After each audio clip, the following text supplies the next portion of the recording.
السلام علیکم درنو لیدونکو، امید لرم تاسې ټول به راته روغ او جوړ اوسئ. نن درته د پند نه ډک داستان لرم. تمه ده تر پایه راسره پاتې شئ او زما چینل در سره سبسکرایب کړئ. وایي چې یو عابد ټول عمر د الله تعالی په عبادت کې بوخت و. د خلکو څخه لرې یې ژوند کوو. د الله سره په راز او نیاز بوخت و. هره شپه به ورته د الله تعالی لخوا تیار خواړه راتلل. خو یوه شپه الله تعالی ملایکو ته امر وکړ چې نن شپه د عابد ته خواړه مه وړئ. نن شپه غواړم چې د دې امتحان په لویه کچه واخلم. عابد ټوله شپه خوړو ته انتظار وکړ، خو خواړه ورته رانغلل. د عابد لوږه او تنده له حد څخه زیاته شوه او د خپل کور څخه راووت او د یو مجوسي کور ته ورغلو او له هغه څخه یې د ډوډۍ غوښتنه وکړه.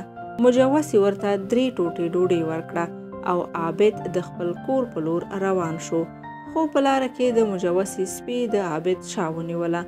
عابد ورته یوه مړۍ ډوډۍ ورکړه. سپی لږ شاته شو، خو بیا یې هم د عابد شا نیولی و.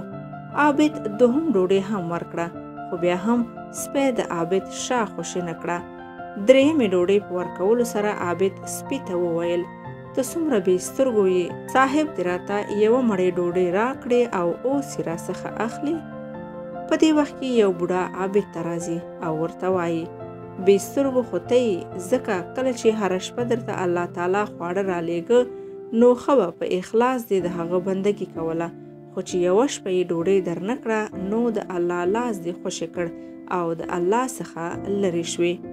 عابد هماغه وخت خپلې خطا ته متوجه شو او الله تعالی ته یې توبه وکړه.